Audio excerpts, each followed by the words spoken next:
So this is the time where you can ask a question. John Gilliland, I'm going to ask you to stand up, okay? Because one of the things that John and I have talked about, which is about driving fast. How did this, can you go to Mike? Yeah. Want to bring a chair? Thanks, Talk about your thoughts about that as you looked at this. Thank you. I thought about it a little bit. So I like to drive fast, and there's a lot of stupid people that drive slow in the fast lane in central Pennsylvania. Yes. But they're God's people too, and I should respect them and go around on the right side slowly. Slowly, yeah. That's what you should do, but there's a part of you just want to get them off the road, right? So the question is, how do you deal with that? Yeah. So is that my Yeah, question? how would you deal with that? That's the question that It's a I great thought question. would be a great question. It's a great question. And it's a question that actually I had a Vistage member ask me when I was doing a presentation. They said, Bill, I love this stuff, but I need a visual. I need something I can hold on to. They love the fact that they can imagine what's going on in the brain, but they need a visual. So I said, okay, imagine that you are in traffic and you're dealing with one of these people, and your kids are in the back seat saying, hey, Dad, teach us how to deal with slow drivers. Teach us how to deal with people who just haven't quite got it together from a driving perspective. How should we react to that? How do we feel about that? Because our kids don't always do what we say, but they will do what we do. I remember a visual where this toddler was in a grocery cart, and he was leaning over in the middle of a grocery store going, pick a lane, asshole.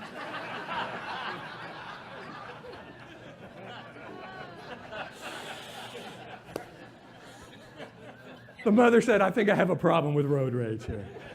But if we're willing to interact as if our kids are watching and we wanted them to emulate what we do, to me, that's a wonderful, it engages that loving, wise part of who we are and makes that more important than this particular person.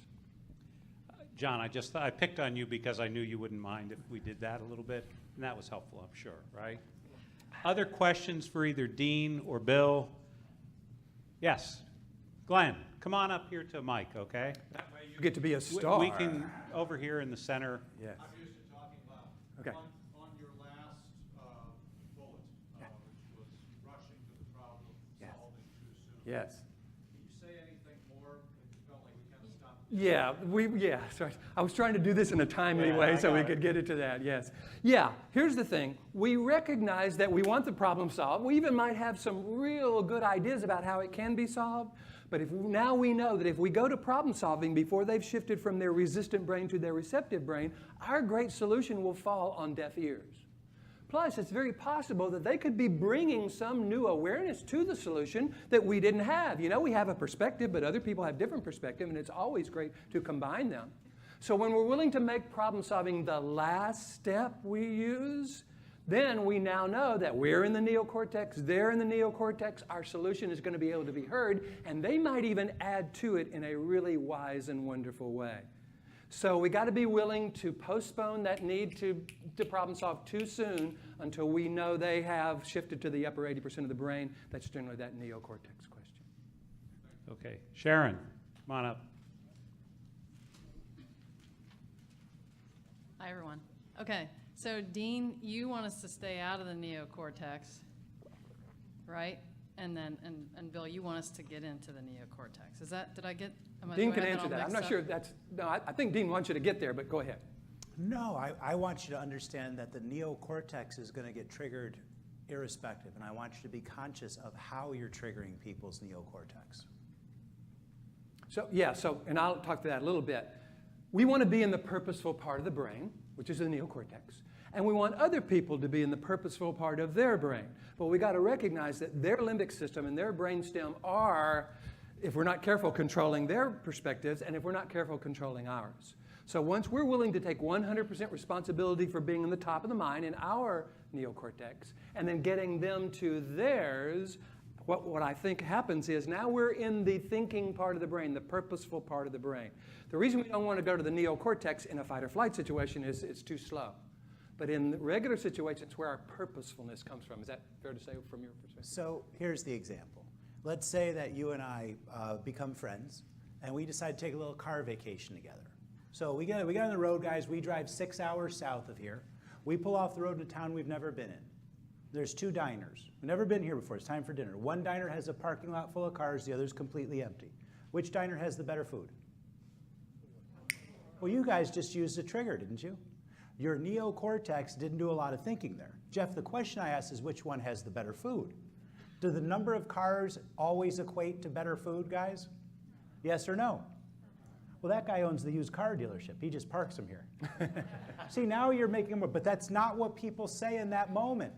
In that moment, when they pull off the road, they say the one with more cars, because the trigger below the level of consciousness is this.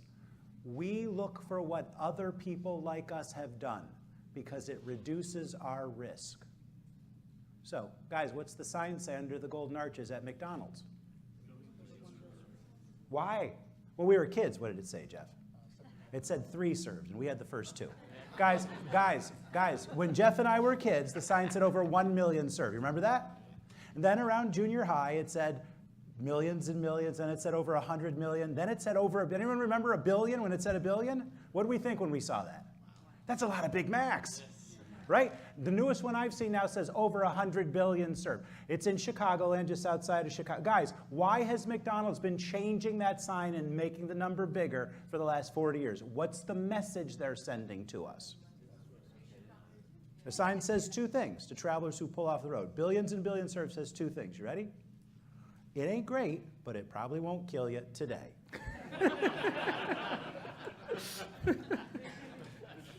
I want you guys to understand that's how people's brain get triggered. So this concept is the E in the magnets model I shared with you, which is evidence. I want you to give people evidence, just like McDonald's does, of a lot of other people like you. Does that make sense? So last night at John's cocktail party, the bartender was really smart. She put out an empty glass in the corner. Please hold it. An empty glass, and guess what she put in the glass? Why? This is an example of the McDonald's sign. When we see a tip cup, it's evidence of what other people before us did, right? So I want you to think about that. What's your McDonald's sign? What is your tip cup that gives people evidence? Be careful in asking me questions. It'll be my talk again, Bill. Additional questions? Yes, Claudia. All right, so when I'm responding from my highest purpose place to conflict, Yes? at the end of that, I'm exhausted. Yes. So am I just not doing it well? Or what am I doing wrong? Because I No. should not feel the bad stuff, right? Great question. And another question that goes right along with this is, that's great, Bill. How long will it take me to start living this way? The reason you're exhausted at the end of it is because it's been such an effort to do that. And the reason it's such an effort is because it's new. If you ever tried to learn a new language or play a new musical instrument, it's hard at the beginning, and we get tired and we get exhausted. What you do, however, the more you practice, is you start actually creating new neural pathways. That old stuff, these old reactions are actually old neural pathways in our brain. So in order to create these new neural pathways, it takes some purposefulness, it takes some effort, but if you'll practice, you'll get there. I'll tell you quickly, there are basically 4 stages of learning.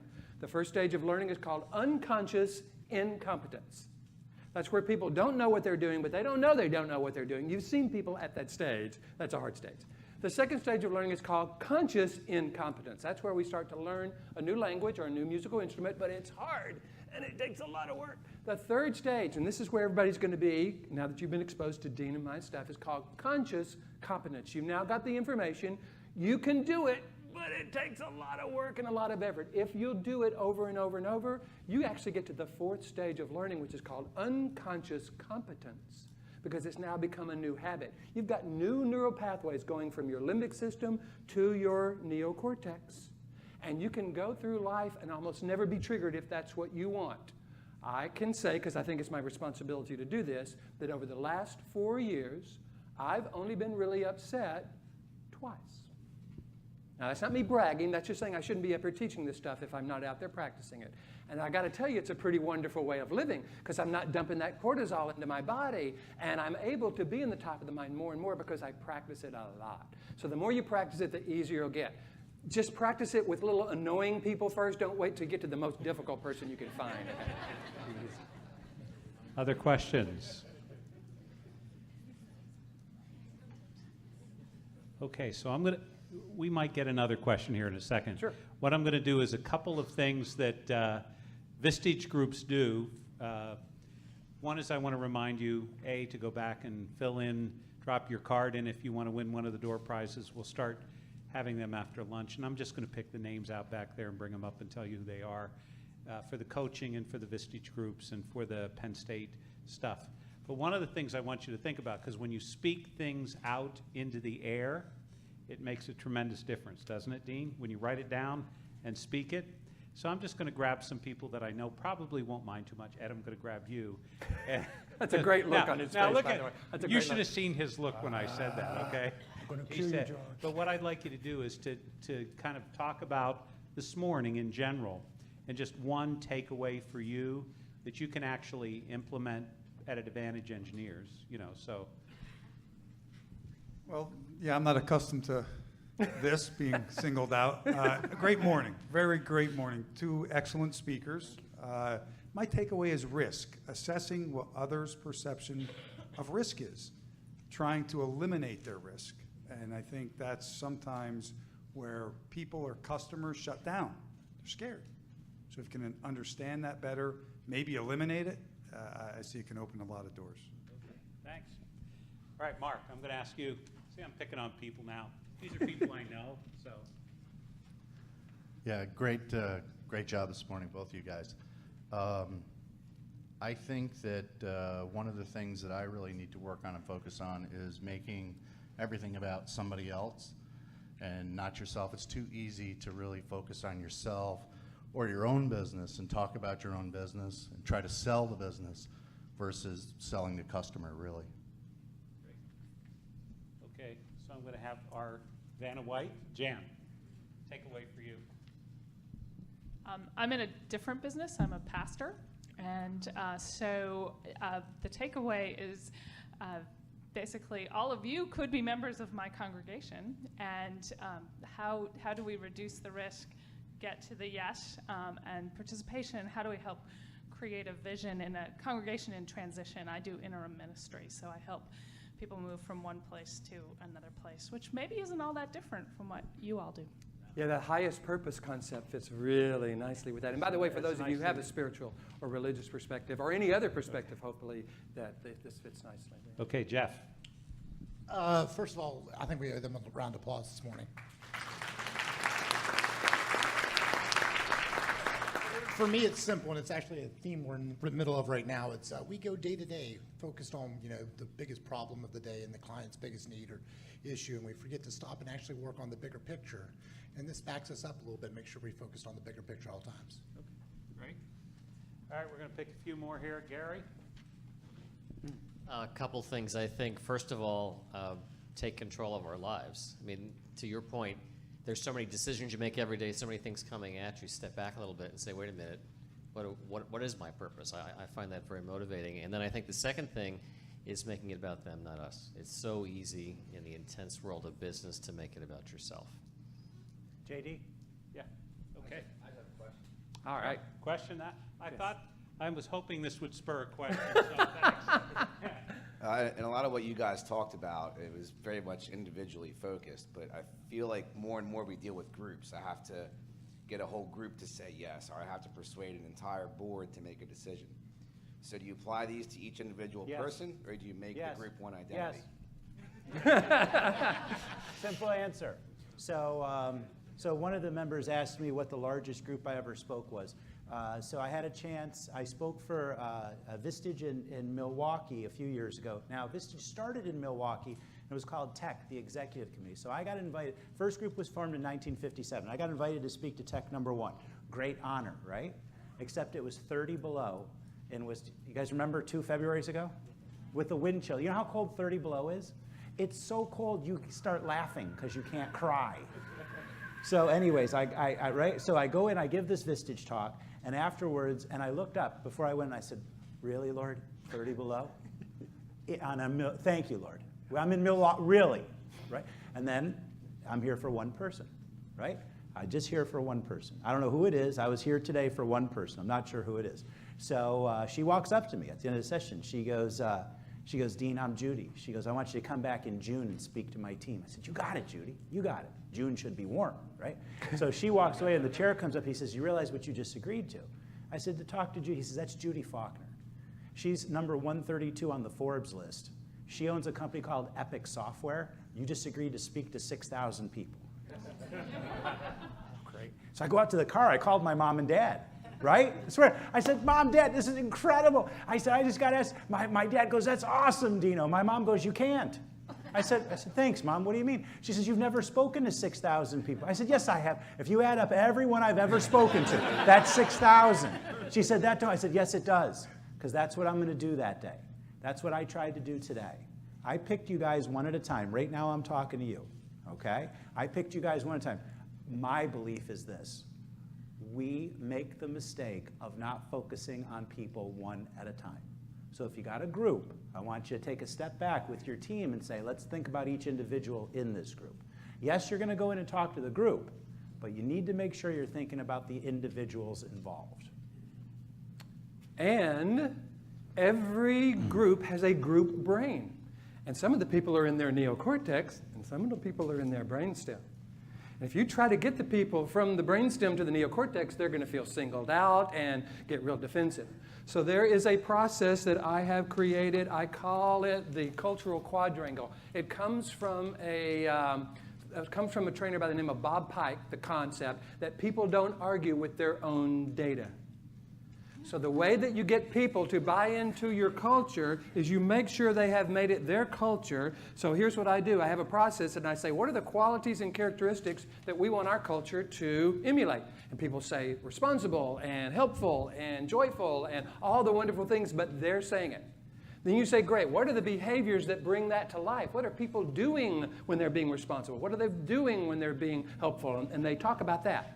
And what do we not want? What are the qualities and characteristics we don't want in our organization? What other organizations have you been in that had people being ways that we don't want in our organization? And they'll say gossip, and they'll say bad attitude, and they'll say all the things you want them to say, but they're saying it.